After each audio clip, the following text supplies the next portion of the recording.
जय जय श्री सीताराम भक्तों, स्वागत है आपका हमारा YouTube चैनल ब्रह्मेश्वर महादेव ज्ञान दर्पण में। भक्तों, आज हम चर्चा करने वाले हैं जो भाद्र मास के शुक्ल पक्ष में जो हरितालिका तीज का जो व्रत आता है वो कब पड़ने वाला है, उसका महात्म्य क्या है, वो व्रत किस दिन किया जाएगा और उसका पालना कब रहेगा, ये सब हम विस्तार से बनाने वाले हैं। भक्तों, जैसे कि हर तालिका का मतलब होता है कि हर का मतलब होता है हरण करना, तालिका का मतलब होता है सखी। यानी माता पार्वती को जब उनकी सखियां जो है हरण करके ले गई थी तो उनका जो है, इसलिए उन्होंने जो है भगवान शंकर जी का पूजन किया था भगवान भोलेनाथ की प्राप्ति के लिए। तो उसने जो है जो पूजन किया था तो इसलिए इसको हरितालिका के नाम से जाना जाता है। भक्तों, ये सब हम विस्तार से बताने वाले हैं। यदि आप हमारे इस चैनल पर नए हैं, अभी तक आपने हमारे इस चैनल ब्रह्मेश्वर महादेव ज्ञान दर्पण को सब्सक्राइब नहीं किया तो सब्सक्राइब कर लीजिएगा। वीडियो आपको अच्छी लगे तो लाइक कीजिए, ज्यादा से ज्यादा लोगों तक शेयर कीजिएगा। भक्तों, सबसे पहले हम बात करते हैं कि ये जो हरतालिका का व्रत इस बार कब रहने वाला है 2025 में। जैसे कि इसका व्रत जो है भाद्र मास के शुक्ल पक्ष की तृतीया तिथि और हस्त नक्षत्र में इसको किया जाता है। और तृतीया तिथि भी जो उदयकालीन जो सूर्य उदयकालीन जो तृतीया तिथि होती है उसी में इसका व्रत किया जाता है। तो इस बार जो है इस तृतीया तिथि का जो प्रारंभ है वो 25 अगस्त सोमवार को दोपहर में 12:35 पे जो है तृतीया तिथि प्रारंभ हो रही है, जो 26 तारीख मंगलवार को जो है दोपहर में 1:55 पे जो है तृतीया तिथि समाप्त हो जाएगी। तो उदयकालीन तृतीया तिथि के हिसाब से जो है 26 अगस्त मंगलवार 2025 को ही जो है इसका व्रत किया जाएगा। भक्तों, इस दिन जो है हमारी माताएं बहनें जो है अपने अचल सुहाग के लिए, अपनी सौभाग्य की प्राप्ति के लिए इस व्रत को करती हैं। और जो कुंवारी कन्याएं जो है वो जो है अपने मनपसंद जीवन साथी के लिए इस व्रत को करती हैं। तो इसमें जो है इस व्रत को वैसे निर्जला किया जाता है। इसमें जो है एक दिन पहले यानी कि द्वितीया के दिन, यानी एक दिन पहले से जो है इसका नियम लागू हो जाता है। उस दिन जो है एक दिन पहले सात्विक आहार लेना होता है, साफ सफाई का विशेष ध्यान रखना होता है, ब्रह्मचर्य का पालन करना होता है। और उस दिन वैसे आम भाषा में जो है उसको नहाई खाई उस दिन कहा जाता है। यानी इस बार जो है वो 25 अगस्त सोमवार को नहाई खाई रहेगा। तो उस दिन जो है अपना साफ सफाई रखना होता है। उस दिन तामसिक भोजन का जो है परहेज करना होता है, जैसे लहसुन है, प्याज है, मसूर की दाल है, बैगन की सब्जी, मूली, गाजर इत्यादि का जो है उस दिन परहेज किया जाता है। और उस दिन जो है ब्रह्मचर्य का पालन करते हुए सात्विकता का विशेष ध्यान रखना होता है। उसका जो है केस धोने होते हैं। और 26 तारीख को यानी कि तीज के दिन जो है इसको निराहार निर्जला जो व्रत को रहा जाता है। और जो भक्तन जैसे पहले से व्रत को करते आए हैं, लेकिन अब जैसे कोई इस व्रत को करने में जैसे कोई बीमार है या किसी तरह से कोई स्वास्थ्य से परेशानी है, या कोई बहनें जो है से कोई प्रेग्नेंट होती हैं इसमें, और या किसी प्रकार की कोई समस्या होती है, तो उनको जो है इसको व्रत को छोड़ना नहीं चाहिए, व्रत को रखना चाहिए। परंतु उसमें क्या है कि वो जूस है, फल है, दूध है इत्यादि लेकर के अपना जो है स्वास्थ्य का ध्यान रखते हुए इस व्रत को करना चाहिए। बाकी तीज का व्रत जब शुरू करते हैं इसको छोड़ा नहीं जाता है। भक्तों, इस प्रकार से जो तीज का व्रत है वो 26 अगस्त मंगलवार 2025 को रहेगा। इस दिन जो है सवेरे जो सूर्योदय का जो समय रहेगा वो सवेरे 6 बजे जो है सूर्य उदय होंगे। और जो सूर्य अस्त का जो समय रहेगा वो शाम को 6:45 पर जो है सूर्य अस्त रहेंगे। ब्रह्म मुहूर्त का समय रहेगा सवेरे 4:35 से ब्रह्म मुहूर्त शुरू होगा। तो इसलिए इसका जो व्रत जो निर्जला जो व्रत किया जाता है वो सूर्य उदय से लेकर के अगले दिन सूर्य उदय तक जो है इसका व्रत किया जाता है। तो इसमें क्या है कि जैसे हमारी माताएं बहनें जब निर्जला व्रत को करती हैं तो इसमें जो है सवेरे सरगी का एक विधान होता है। सरगी यानी जो व्रत करते हैं तो उसमें जो है सरगी लेते हैं, यानी कि कुछ उसमें जो है खा लेते हैं सवेरे ब्रह्म मुहूर्त से पहले। तो वो जो है उसमें आप जैसे नारियल पानी ले सकते हैं, ग्लूकोन जो है ग्लूकोज का पानी इत्यादि ले सकते हैं, या कोई जूस इत्यादि ले सकते हैं। वैसे खाने के तो लोग फल वगैरह भी खाते हैं, वैसे मेरा मानना ये होता है कि उसमें अन्न इत्यादि नहीं खाना चाहिए। उसमें जो है तरल चीज़ें जो है जैसे कोई पानी फल है या कोई जूस इत्यादि लेना चाहिए, ताकि पूरा दिन जो है पानी की कमी ना हो शरीर में। तो उसका जो समय रहता है वह लगभग सवेरे 3 बजे से लेके 4:30 बजे के बीच में जो है उसका समय रहता है कि 4:30 बजे से ब्रह्ममुहूर्त शुरू हो जाता है।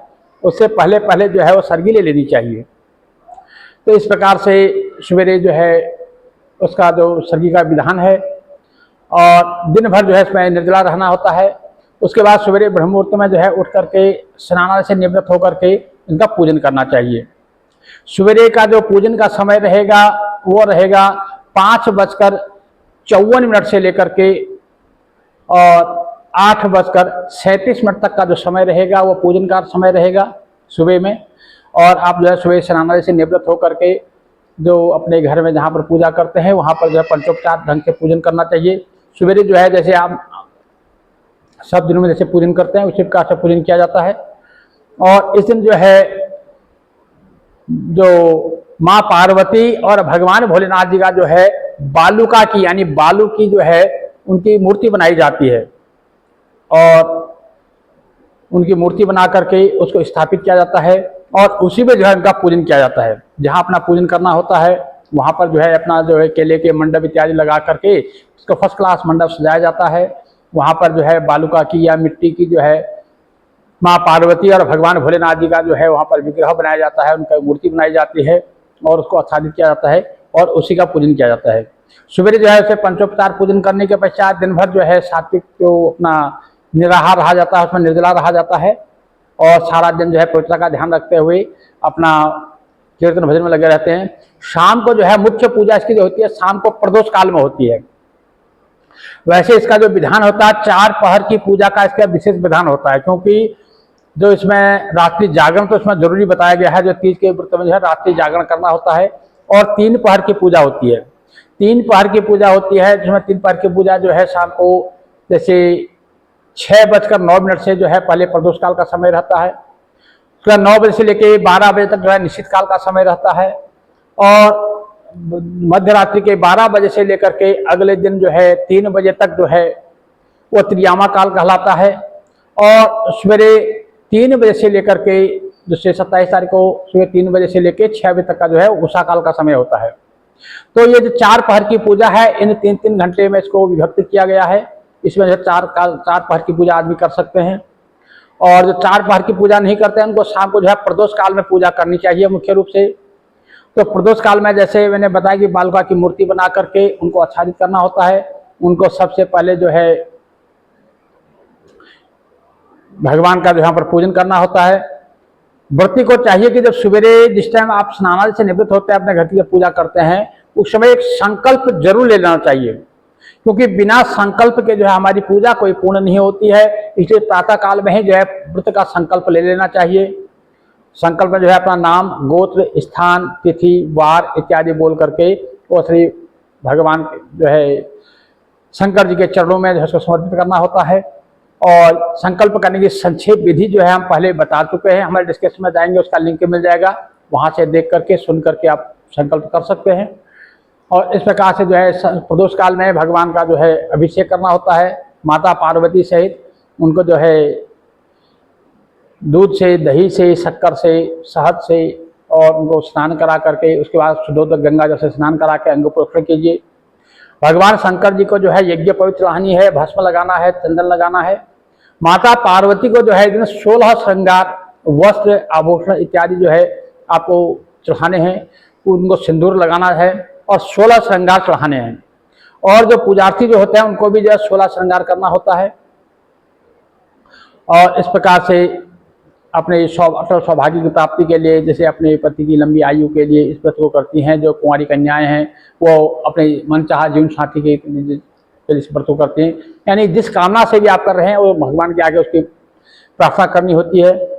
इस प्रकार से भगवान का पूजन करें और उनका पूजन करके उनको जो है पत्रम पुष्पम जो भी आपके पास नैवेद्य के रूप में जो भी है नैवेद्य अर्पण करें, वस्त्र अर्पण करें, दक्षिणा उनको अर्पण करें, फल मौसमी फल ऋतु फल जो भी है नारियल उनको अर्पण करें। और इस प्रकार से पूरी रात्रि भर हो सके तो पूरी रात्रि भर जागरण करके माँ पार्वती और भगवान शंकर जी का जो है कीर्तन करें, गायन करें और उनका भजन करें। और इस प्रकार से यदि 4 पहर की पूजा कर सकते हैं तो अति उत्तम है। यदि 4 पहर की पूजा नहीं कर सकते तो कम से कम शाम को प्रदोष काल की पूजा जरूर करनी चाहिए। और उसका पूजन करने के पश्चात जो है इनकी कथा श्रवण करनी चाहिए। कथा की जो है वीडियो बहुत जल्द ही हम जो है डाउनलोड कर लेंगे। हमारे आप जो है यदि आपने हमारे चैनल को सब्सक्राइब कर लीजिएगा ताकि जो है जल्दी ही जो भी हमारा नोटिफिकेशन हो सबसे पहले वो आप तक पहुँचे। तो इसके लिए आप सब्सक्राइब कर लीजिएगा, तो आइकन बटन है उसको दबा लीजिएगा ताकि जो भी हमारी जानकारी है वो सबसे पहले आप तक पहुँचे। तो इस प्रकार से जो शाम को कथा श्रवण करनी चाहिए, भजन कीर्तन स्तुति नाना प्रकार की स्तुतियों के द्वारा जो है इनका पूजन करना चाहिए।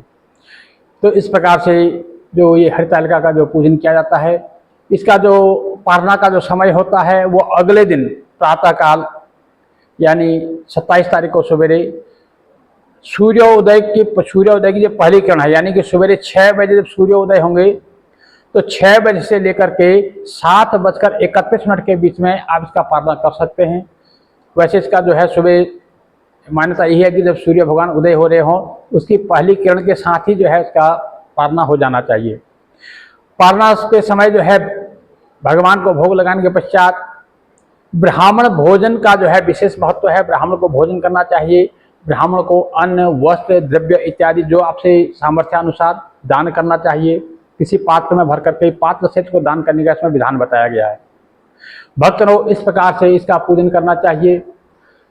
अब आजकल के परिवेश में क्या है कि जैसे बालूका की या मिट्टी की मूर्ति नहीं बना पाते हैं तो अपने घर में जैसे कोई भगवान शंकर जी या माँ पार्वती जी का जो है सपरिवार जो चित्र है उस चित्र की भी आप पूजा कर सकते हैं, या मूर्ति है उसकी पूजा कर सकते हैं, या घर में शिवलिंग है तो उसमें पूजन कर सकते हैं, या आपके आसपास में कोई शिव मंदिर है तो वहाँ मंदिर में जा करके भी इसका पूजन कर सकते हैं।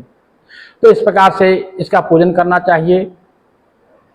और जैसे आप बहुत से लोग हमें पूछते हैं किसी घर में कोई जैसे छूतक इत्यादि हो जाता है, यानी जैसे कोई घर में कोई बच्चा उच्चा हुआ हो या कोई मृत्यु किसी हो जाती है तो ऐसे में सूतक लग जाता है। तो उसमें होता प्रश्न आता है कि ऐसे सूतक काल में इस व्रत को करना चाहिए या नहीं करना चाहिए।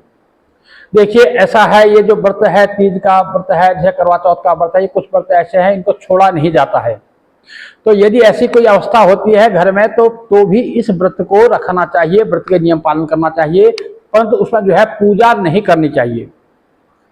पूजा नहीं करनी चाहिए, मानसिक पूजा होती है। मानसिक से मतलब एक जगह एकांत में बैठ जाइए, अपने मन से अपने मन को वहां ले जाइए कि आप कहीं भगवान शंकर जी के मंदिर में स्थित हैं, भगवान को जल चढ़ा रहे हैं, भगवान का अभिषेक कर रहे हैं, भगवान को फल चढ़ा रहे हैं, भगवान को पुष्प चढ़ा रहे हैं।